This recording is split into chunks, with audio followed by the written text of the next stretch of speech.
এখান থেকে অসাধারণ লাগছে এই ডেভিলস রক। তো এই জায়গায় অবশ্যই আপনাদের আসা উচিত। ভাবুন তো, এমন একটা কাজ যা আপনি করছেন তাতে আনন্দও লাগছে এবং স্বপ্নও পূরণ হচ্ছে, সাথে সাথে চলে যাচ্ছে সংসারও। অর্থাৎ if you pursue your passion you will never do work in life. মানে আপনি যদি আপনার প্যাশন ফলো করেন তাহলে আপনার কাজটি কাজ মনে হবে না, এটি হবে এক আনন্দ ঘন মুহূর্ত। তাই আমার প্যাশন ফলো করতে বেরিয়ে পড়া এই বর্ষায় দক্ষিণের পাহাড়ের রানী উটির উদ্দেশ্যে। নীলগিরি পর্বতের এক লুকানো রত্ন, যার সৌন্দর্য নিরন্তর আপনাকে উজ্জীবিত করে তুলবে সবুজের খোঁজে।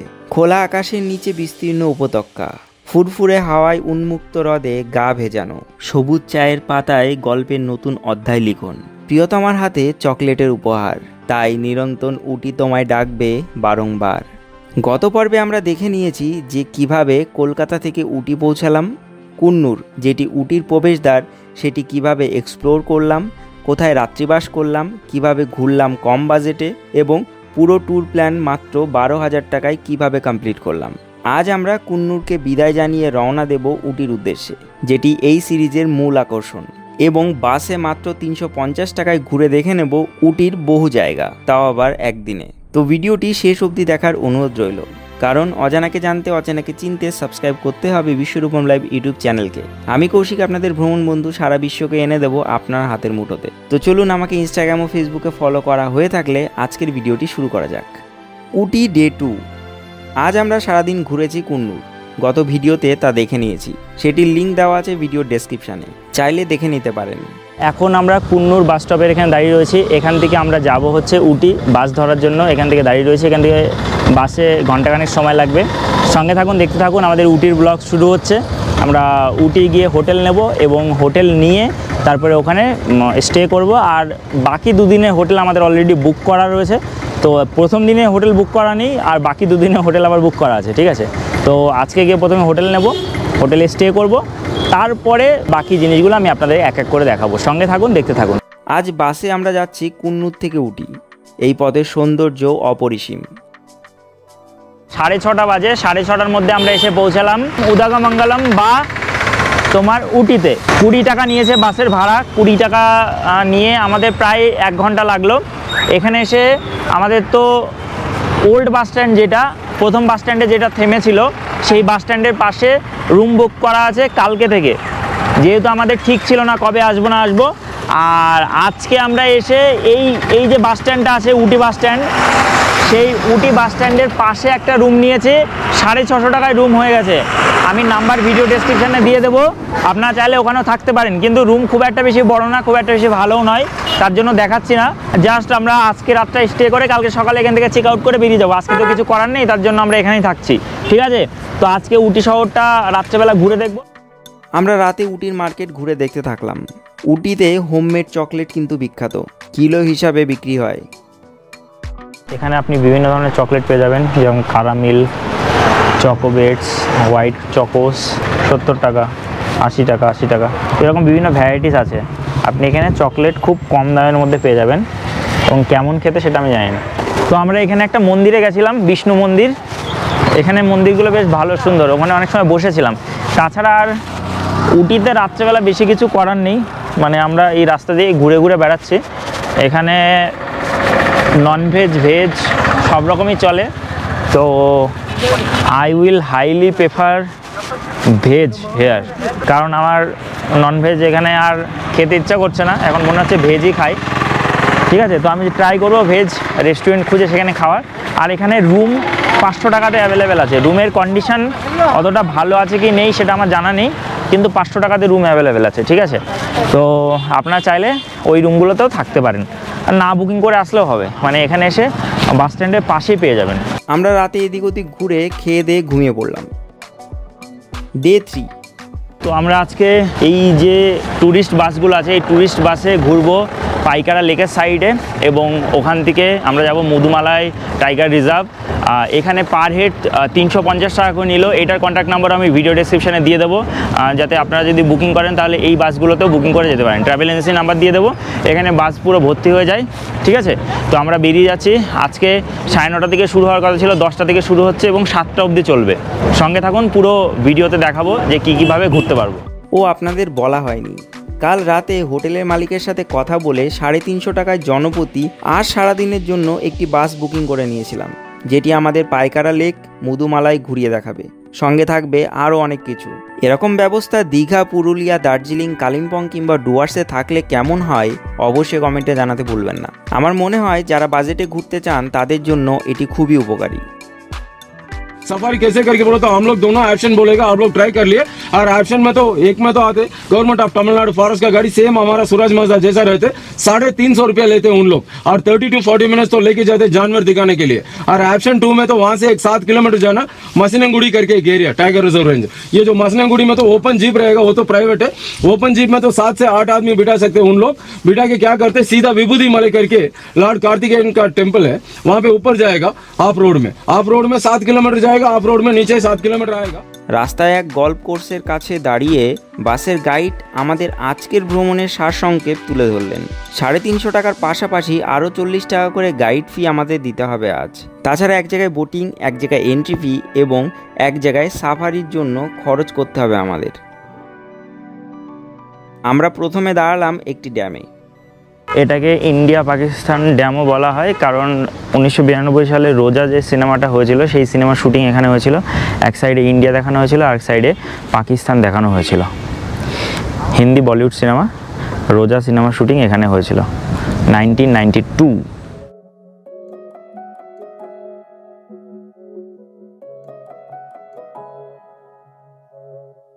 এই পেছনে দেখতে পাচ্ছেন উটির যে অপূর্ব সুন্দর ভ্যালি, আর সামনে এখানে হচ্ছে উটির পাইন ফরেস্ট। এই পাইন ফরেস্টে বহু সিনেমা শুটিং হয়েছে, সবথেকে বেশি শুটিং হয়েছে রাজ সিনেমা, সবথেকে ম্যাক্সিমাম সিন এখানে শুটিং হয়েছে।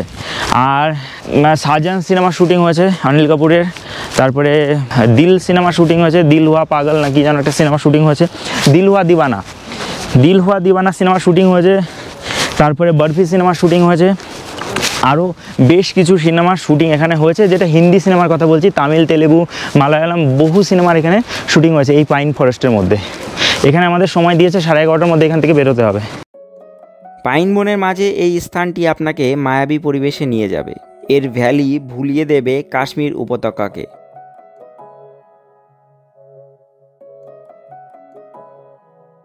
এখানে অনেক সময় কাটিয়ে আমরা চলে এলাম নেচার স্টেলসে।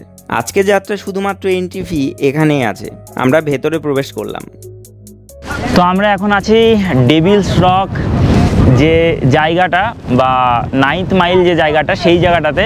এটাকে ওয়েনলক ডাউন্স নেচার ট্রায়ালও বলে। এই জায়গাটা সত্যি খুব অপূর্ব সুন্দর সিনেমার শুটিংয়ের জন্য, জাস্ট মাইন্ড ব্লোয়িং। এখন বৃষ্টি হচ্ছে, তাও এত সুন্দর লাগছে, এই জায়গায় বসে থাকতে ইচ্ছা করছে। হেভি সুন্দর জায়গা, এখানে অবশ্যই আপনাদের আসা উচিত। এখানে এন্ট্রি ফি 30 টাকা পার হেড, আর ক্যামেরা ঢোকালে 50 টাকা, আর বড় ক্যামেরা 100 টাকা, তার থেকেও বড় ক্যামেরা 1000 টাকা। এখানে আপনাকে 45 মিনিট সময় দেবে, কিন্তু বৃষ্টি চলে আসছে বলে এখানে একটু অসুবিধা হয়ে যাচ্ছে, কিন্তু তবুও আমরা বসবো এখানে। এই জায়গাটায় সত্যি খুব ভালো লাগছে, আপনাদেরও অবশ্যই আসা উচিত, এই জায়গাটা ঘুরে দেখা উচিত। এখানে বহু সিনেমা শুটিং হয়েছে, গোলমাল 4, তারপরে রাম সেতুর যে ওরকম গান আছে সেটা, রাজা হিন্দুস্তানি, সারাক 2, বহু সিনেমা শুটিং এখানে হয়েছে। তো অবশ্যই এখানে আসা উচিত। বৃষ্টিতে ভিজে যাচ্ছি পুরো। থ্যাংক ইউ, দেখতে থাকুন সম্পূর্ণ ভিডিও। এখানে বিভিন্ন হিন্দি সিনেমা যেমন রাজা হিন্দুস্তানির কিতনা প্যারা তুঝে রব নে বানায়া গানের শুটিং হয়েছিল। কুছ কুছ হোতা হে সিনেমা সিমলা সামার ক্যাম্পের শুটিং এখানেই হয়েছিল।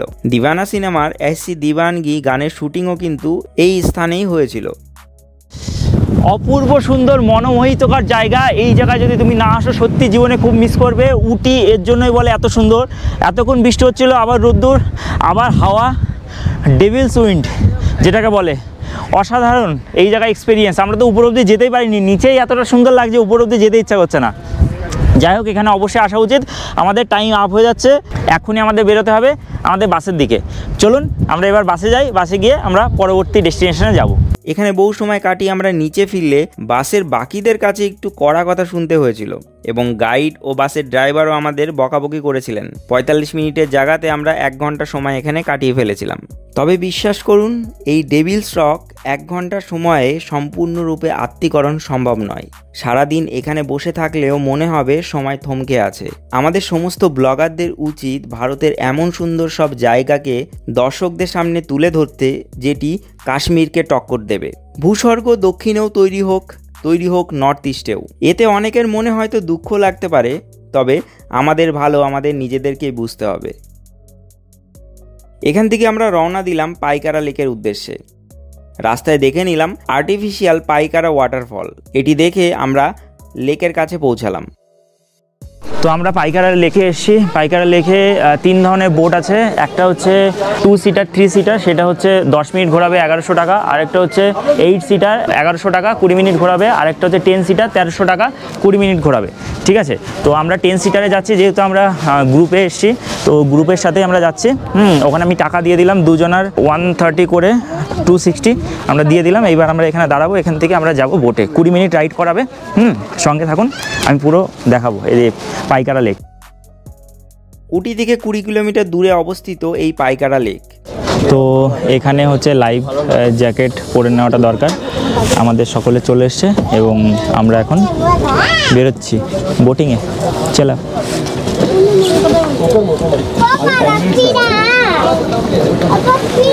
ঢেউ আছে, কিন্তু বেশ জলে ঢেউ আছে।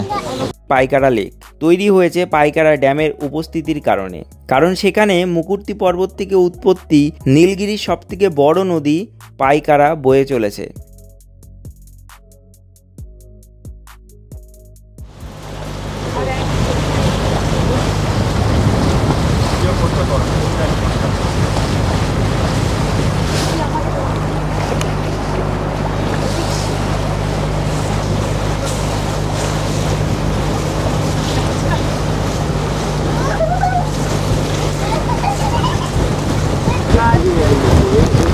এখানে প্রচণ্ড হাওয়া, তার জন্য এত ঢেউ। এখানে প্রচণ্ড হাওয়ার কারণে এখানে প্রচণ্ড ঢেউ। ঠিক আছে, তার জন্য আরও বেশি ভালো লাগছে পাইকারা লেকে বোটিং। মানে ন্যাচারাল ফিলিং আসছে, যে এটা ন্যাচারাল, এটা সেটার ফিলিং আসছে। হ্যাঁ,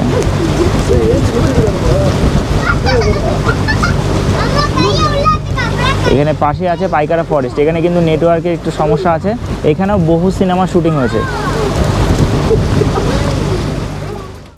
চারিদিকে সুউচ্চ পর্বতের মাঝে এই লেকটি অবস্থিত, যা এর সৌন্দর্যকে আলাদা মাত্রা দেয়। এটি ফরেস্ট এরিয়া, তাই ড্রোন ওড়ানোর পারমিশন নেই, তবে স্থান অনবদ্য। আপনাদের অবশ্যই আসা উচিত এবং বোটিং করা উচিত।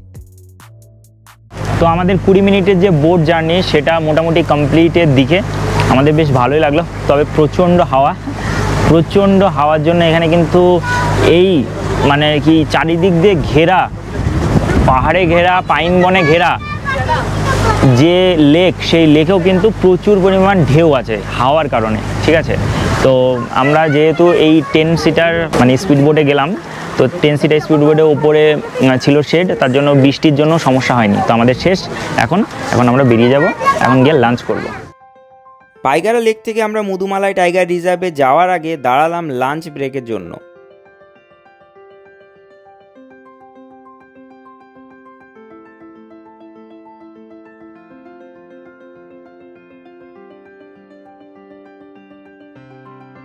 তো এখন বাজে 3টে। আমরা মধুমালাই টাইগার রিজার্ভে যাওয়ার পথে এক জায়গায় দাঁড়িয়েছি লাঞ্চ করার জন্য।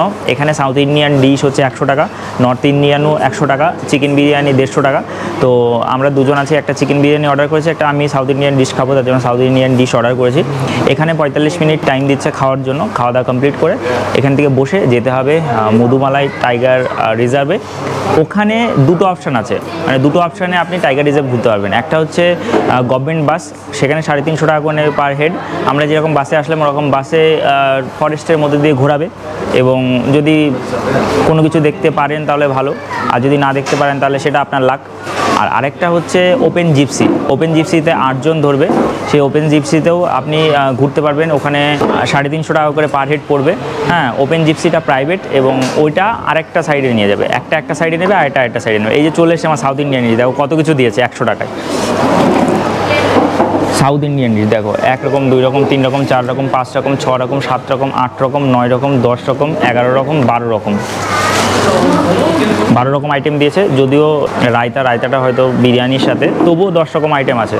তো সাউথ ইন্ডিয়ান ডিশটা ট্রাই করব, দেখি কেমন লাগে। আশা করি ভালো লাগবে। এর আগেও আমি খেয়েছি, তামিলনাড়ুতে যখন চেন্নাই এসেছিলাম তখন খেয়েছি। তো দেখি, চলে এসছে। এই যে বিরিয়ানিও চলে এসছে। বিরিয়ানির মধ্যে এগ আছে, একটা চিকেন লেগ পিস আছে, আর এইটুকু বিরিয়ানি আছে। এটা কি বলুন তো, এটা হচ্ছে জামরুল। আমাদের ওখানে যে সবুজ কালারের কচি কলাপাতা কালারের যে জামরুল পাওয়া যায়, সেটা এখানে লাল। 30 টাকা নিল। এটা খেতে বেশ ওরকমই, একটু টক ধরনের, কিন্তু খেতে বেশ ওরকম, বেশ মাখিয়ে দিয়েছে ঝাল আর লবণ দিয়ে। এটা জামরুল, লাল কালারের জামরুল আমি প্রথমবার দেখলাম কেরালাতেই, মানে ইয়েতে তামিলনাড়ুতেই সম্ভব, উটিতে। এই যে, তবে আমাদেরগুলো যেরকম একটু বড় থাকে, এটা কিন্তু অতটা বড় না, এটা একটু ছোটো, মানে লাল কালারের এবং ছোট। এখান থেকে আমরা এগোলাম জঙ্গলের মধ্য দিয়ে।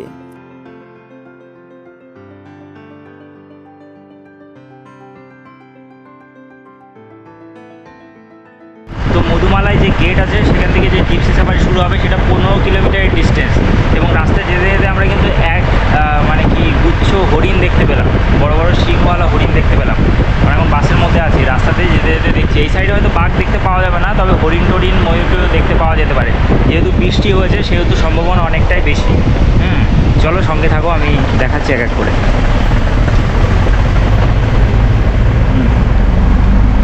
রোডটাও বেশ দুর্দান্ত, মানে একটা অসাধারণ লেভেল। এখানে বাইক রাইড মানে মাস্ট হতো, যদি বাইক নিয়ে আসা যেত, বা কার রাইডও, গাড়ি রাইডও দারুণ সুন্দর হতো।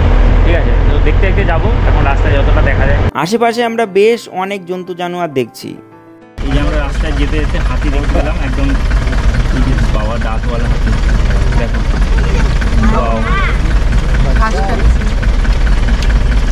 মধুমালায় হরিণ, ময়ূর, বুনো শুয়োর, কিন্তু টাইগার রিজার্ভ হলেও বাঘের কোনো দেখা নেই। পুরুষ ময়ূরের সৌন্দর্যই আলাদা। এই যে বৃষ্টি হলেই পেখম মেলতো, কিন্তু বৃষ্টি হয়নি, পেখম মেলেনি। এইভাবে সবুজের মধ্য দিয়ে এগোলাম সাফারি পয়েন্টের দিকে। আমরা প্রাইভেট সাফারি বুক করেছি। তো আমরা এখন নেমে পড়লাম এই মধুমালায় টাইগার রিজার্ভে, এখানে জিপ সাফারি করার জন্য। এখানে পরপর করে প্রচুর জিপ আছে, একটা জিপে 8 জন করে ধরবে, 350 টাকা করে পার হেড পড়বে। এটা একটা সাইডে যাবে, আর বাস গেলে বাস আর একটা সাইডে যাবে। বাসটা হলো গভর্নমেন্ট, জিপটা হলো প্রাইভেট। ঠিক আছে, এটা মাথায় রাখি। ভারতে যে জায়গায় আমি ঘুরতে যাই না কেন, সেখানে যদি সাফারির ব্যবস্থা থাকে, তাহলে সেটি করতে আমি ভুলি না। হয়তো বন্যজন্তু দর্শন হয় না, তবে এক্সপিরিয়েন্স হয় প্রবল। এই যে এই পথে আমরা এগোচ্ছি, কতটা সুন্দর বলুন তো, কতটা মনোমুগ্ধকর পরিবেশ এটি, তা বলে বোঝানো একদমই সম্ভব নয়। একটু যদি বৃষ্টির ছোঁয়া পাওয়া যেত, তাহলে এই পরিবেশটি তৈরি হয়ে যেত একদম মায়াবী। আমরা মাটির রাস্তার উপর দিয়ে পাহাড়ের দিকে এগোলাম।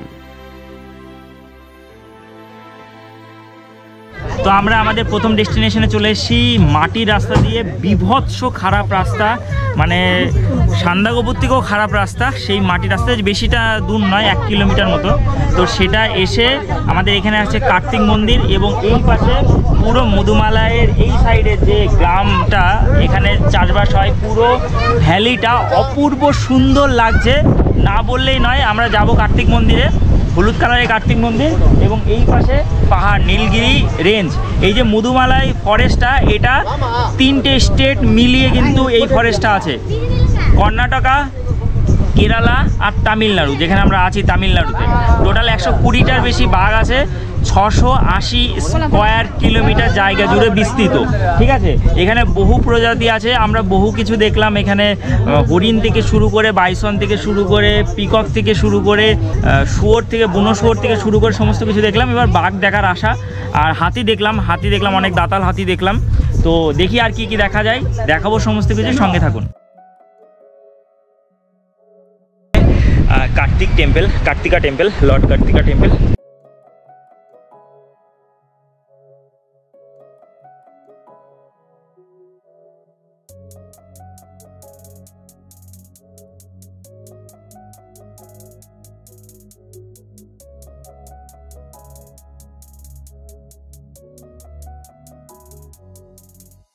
এখান থেকে আমরা নিচে ফিরে এলাম।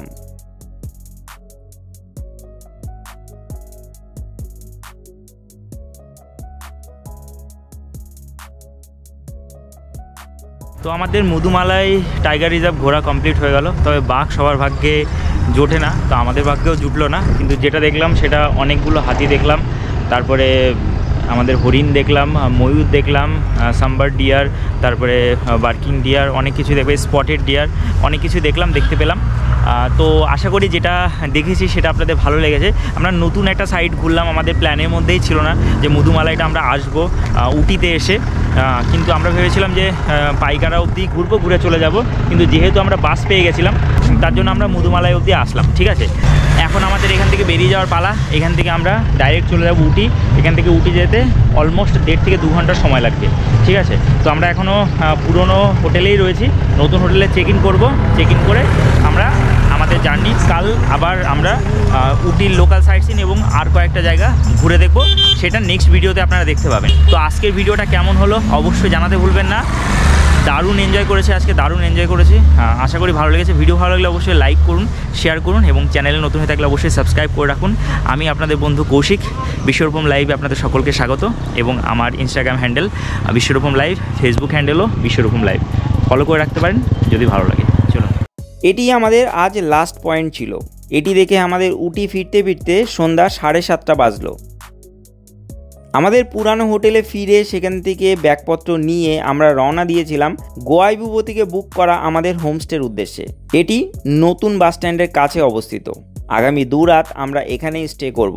উটির হোমস্টে আমরা বুক করেছিলাম গোয়াইবিবোর মাধ্যমে। তবে উত্তরবঙ্গ তথা সিকিমের হোমস্টে বুক করতে চাইলে অবশ্যই ডাউনলোড করতে পারেন বংস্টে হোমস্টে বুকিং অ্যাপ। ভিডিওর স্ক্রিনে ও ডেসক্রিপশানে লিঙ্ক দেওয়া থাকবে। সাইন আপ করলে পেয়ে যাবেন 100 টাকা ওয়ালেট ব্যালেন্স এবং রেফার করলে পেয়ে যাবেন 50 টাকা করে। তবে আজকের ভিডিওটি এ পর্যন্তই। আজকে 350 টাকায় উটি ভ্রমণ কেমন লাগলো অবশ্যই কমেন্টে জানাতে ভুলবেন না। ভিডিও ভালো লাগলে অবশ্যই ভিডিওটিকে লাইক করবেন, শেয়ার করবেন। চ্যানেলে নতুন হয়ে থাকলে অবশ্যই চ্যানেলটিকে সাবস্ক্রাইব করে পাশে বেল আইকনটি হিট করতে ভুলবেন না। আর আপনি চাইলে আমাকে ইনস্টাগ্রাম ও ফেসবুকও ফলো করে রাখতে পারেন। তো আজকের জন্য ভিডিওটি এ পর্যন্তই। ভালো থাকুন, সুস্থ থাকুন, ঘুরতে থাকুন, বিন্দাস থাকুন। Thank you for watching and bye. দেখা হচ্ছে আমাদের পরবর্তী ভিডিওতে। ততক্ষণ স্টে সেফ, স্টে হেলদি। জয় হিন্দ, বন্দে মাতারাম, ভারত মাতা কি জয়। বিশ্বাস করুন এই জায়গায় 45 মিনিট এনাফ নয়, এখানে আপনার সারা দিন কেটে যাবে। তো এখানে আপনি টাইম নিয়ে আসুন। যদি গাড়িতে আসেন বা বাইকে রেন্ট করে আসেন তাহলে আপনার জন্য বেস্ট জায়গা হবে এটি, ঠিক আছে।